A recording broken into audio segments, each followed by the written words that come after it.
السلام ومنك السلام تبارك یا اللہ.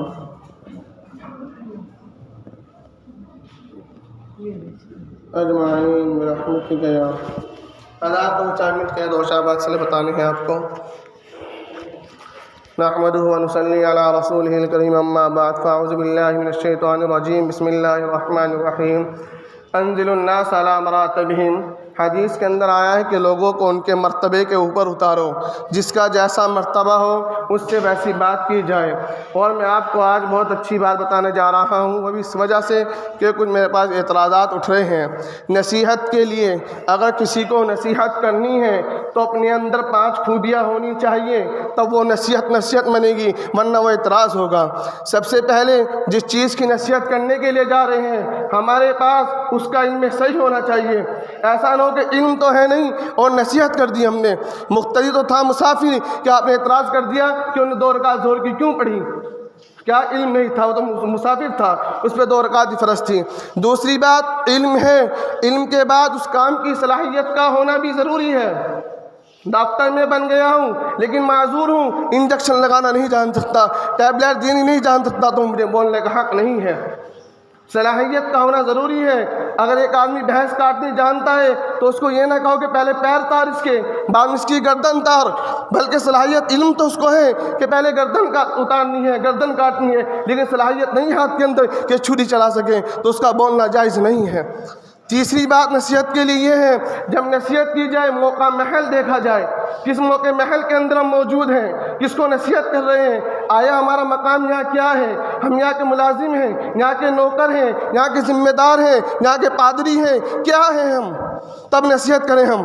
چوتھی صحیحت یہ ہے کہ نصیحت کے اندر کیا شرط ہونی چاہیے آدمی کی، کیا نصیحت ہونی چاہیے، مشورے کی نیت ہونی چاہیے. کیوں حکم کرنا کسی کے اوپر لازم نہیں ہے، حکم کرنے والا بھی کوئی اور ہوگا، کیونکہ حکم کا مرتبہ بھی حکم ہی ہے. نصیحت وہ کرے، نصیحت کرنے کے اندر مشورے کی نیت ہونی چاہیے. مشورے کا حکم کیا ہے کہ آپ نے نصیحت کی ہے کہ امام صاحب یہ کام کرے، امام صاحب نے قبول کر لیا تو بات ٹھیک ہے، اگر انہوں نے قبول نہیں کیا تو آپ کو اعتراض نہ ہونا چاہیے، آپ نے مشورہ دیا ہے. مشورے کا حکم کیا ہے کہ سامنے والا قبول کرے یا نہ کرے، اس کی جائز ہے. حکم یہ ہے کہ اگر نہ مانا تو اس کو باہر نکال دیا جائے. اور 5ویں شرط یہ ہے نصیحت کے لیے کہ آدمی پہلے موقع محل دیکھے، اکلے میں جا کر اس کو سمجھائے. یہ نہیں کہ باہر روڈ پہ کھڑے ہو کر، دکانوں پہ رک کر امام کی برائیاں کریں. یہ حال ہے. امام کو کمزور سمجھنا کہ ان کو بولنا نہیں آتا. الحمدللہ 18 سال ہو چکے شیخ زکریا رحمۃ اللہ علیہ کی خدمت بندے کے ہاتھ میں ہے. اب بھی روزانہ مؤذن صاحب سے معلوم کرے، رات کو میں دسترخوان پورا میرے ہاتھ میں چلتا ہے. ہوتے ایک امامت کا خوشی ہے کہ امامت میں کرتا ہوں، پیسے کی نیت نہیں، الحمدللہ فری پڑھانے کی صلاحیت رکھتا ہوں، فری نماز پڑھا دوں گا. دینے والی ذات تو اللہ کی ہے. اور آپ حضرات دیکھ بھی رہے ہوں گے 6 مہینے ہو چکے ہیں بندے نے اپنی بیت الخلا استعمال نہیں کی. 6 مہینے ہو چکے بندے نے اوپر جا کر نہیں دیکھا، کسی گلی میں جا کر نہیں دیکھا، اور پھر اعتراضات اٹھ رہے ہیں. کس چیز کے اعتراض اٹھ رہے ہیں؟ دن نہیں مل رہا ہے تو آرام سے منع کر دیجئے، امام صاحب اپنے گھر چلے جائیے. آپ ایسا پڑھ رہے ویسا پڑھ رہے. علامہ اسکبی رحمۃ اللہ علیہ نے صاحب در مختار جو فقہ حنفی کی سب سے بڑی کتاب ہے اس کے اندر لکھتے ہیں، اگر آدمی نے سجدہ کیا، سجدے کا تپائی کے اوپر سجدہ کر رہا تھا یہ رکھ کے، اور یہ نکل کے یہیں سر لگ گیا تو دوسرا سجدہ ادا ہو گیا آپ کا. وہ کیسے کہہ رہے کہ بیٹھتے کیوں نہیں امام؟ صرف کیا چیز واجب ہے؟ فاتحہ کا پڑھنا، قرات سننی. جب امام علامہ مولانا حسین احمد مدنی، مولانا ارشد مدنی رحمۃ اللہ علیہ کے والد صاحب کا قول ہے کہ دنیا کے اندر مجھے صرف 2 چیزیں پسند آئی، ایک دوسرے کے پیچھے نماز پڑھنا اور ایک دوسرے دسترخوان پر کھانا کھانا.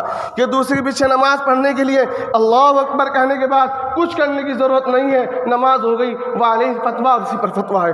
اللہ کون سے مفتیان اکرام ہے میرے پاس، اور چلو کون سے فتوے میں چلنا ہے کہ ہماری نمازیں نہیں ہو رہی ہے، سبحان ربی العظیم نہیں کہہ رہا ہے. اگر آپ حضرات میری اسپرٹ کے اندر الحمدللہ رب العالمین 7 آیتیں پڑھ سکتے ہیں تو بخدا پھر آپ سبحان ربی العظیم بھی کہہ سکتے ہیں. میں اندازہ لگا لیں، مجھے سنا دے کہ حضرات کھڑے ہو گے اتنی ادائیگی کے ساتھ. حضرات اس طرح پریشان نہ کریں. کوئی یہ کہہ رہا ہے کہ عید کے بعد نکالا جائے گا، ابھی نکالا، میں بندہ بھی جا رہا، الحمدللہ میری غلطی گستاخی معاف کر لینا، مجھے آپ کی مسجد کی ضرورت نہیں ہے. ایسی غلامی کی بہت بات سننے کو آ رہی. میں نے ہلکی تنخواہ کی بات کہہ دی، اس کے اوپر نامعلوم مجھے کیا کہا گیا کہ اس سال ہم پیسے اکٹھے نکل کے دینے کے، اور رات ایک صاحب یہ کہہ رہے کہ 18 رکعتیں ہوئی. انا للہ و انا الیہ راجعون. اب انشاءاللہ ان کے کہنے کے مطابق تراویح پڑھائی جائے گی، اور میں قسم خدا تعالیٰ کی کہہ رہا ہوں کسی کی تراویح قبول نہیں ہونے کی۔ کیوں؟ آپ نے امام کو اپنے تابع کر لیا، اب آپ امام بن گئے۔ گستاخی معافی چاہوں جو میں نے کہا ہے، اللہ کے واسطے مجھے معاف کر دینا، میں آپ کے آگے ہاتھ جوڑ کے معافی مانگوں۔ مجھے بولنا تھا، 3-4 دن سے پریشان ہوا تھا، اور ابھی ایک نظام الدین صاحب کے اوپر بھی لگ گیا، خیر وہ تو بات سدھر گئی۔ وآخر دعوانا الحمدللہ رب العالمین۔ یہ نہ کہنا کہ امام صاحب کچھ جانتے نہیں، 18 سال تفسیر پڑھا کے آیا ہوں، غلطی کیوں نہیں آ رہی؟ جہاں میری غلطی آئے گی وہاں پہ ترجمے سے ٹھیک کر لیتا ہوں۔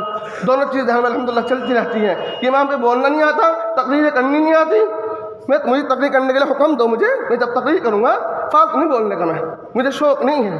الحمدللہ بڑے بڑے علماء کے درمیان بیان کرتا ہے بندہ، 22 جگہ سے دعا کی اطلاع آ چکی ہے دعا کرانے کے لیے، مجھے یہاں نہیں بولنا ہے، یہاں کون سدھرے گا؟ نماز ہو رہی، باہر ڈالنے کی آواز آ رہی، اتنا سمجھانے کے بعد مسجد کا کیا عالم کر رکھا ہم نے۔ ادھر قرآن پڑھا جا رہا ہے، اللہ کا کلام پڑھا جا رہا ہے، جس کو فرشتے اوپر سے سننے کے لیے آسمان سے زمین تک قطار لگا کھڑے ہیں، اور ہم باتیں کر رہے ہیں، انگلیاں چٹکا رہے ہیں۔ تو اس سے بہتر تو ہے دوسرا مسئلہ یہ بھی دھیان رکھیں، 20 رکعت پوری ہونے کے بعد آپ کا عمل تراویح مکمل ہوگا، ورنہ تراویح عمل مکمل نہیں ہونا۔ اس کے بیچ میں بات کرنا، اس کے بیچ میں کھانا، پانی پینا، ادھر ادھر دیکھنا، یہ جائز نہیں ہے۔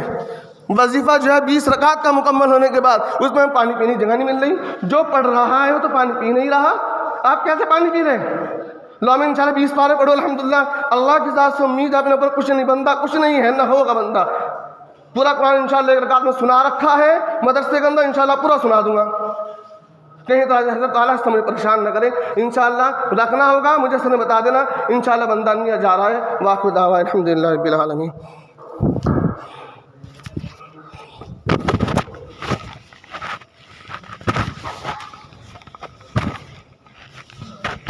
اور ساری بات میں ریکارڈنگ کر لی، کبھی کہ امام صاحب کچھ اور کہہ دیا ہو، یہ میرا قانون ہے۔ یہ دونوں انہیں کوئی پورا کہا کہ وہ مطلب اگر ہم کچھ چاہے تو رکھ سکتا ہے نہ یہاں کوئی خزانچی ہے جو فی سبیل اللہ کام چل رہا ہے، جسے بولے سامان لو آگے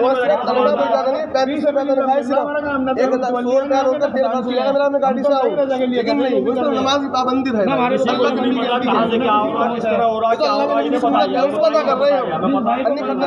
کی ہے، آج سے نہیں پہلے سے ہی کہہ رکھا ہے صاحب۔ اگر کوئی آپ گا اس کا نام بتاؤ گا فادر صاحب، ہم بچے کو اس سے باقی اگر ہمیں کو ہمارے کو شکایت ہوگی ہم بتائیے، آپ کسی کی سننے کو نہ کرو۔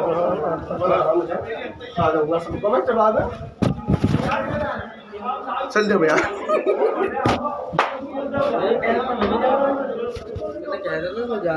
میں نے کوئی نہیں کر لیا، میں پتا 7 منٹ تک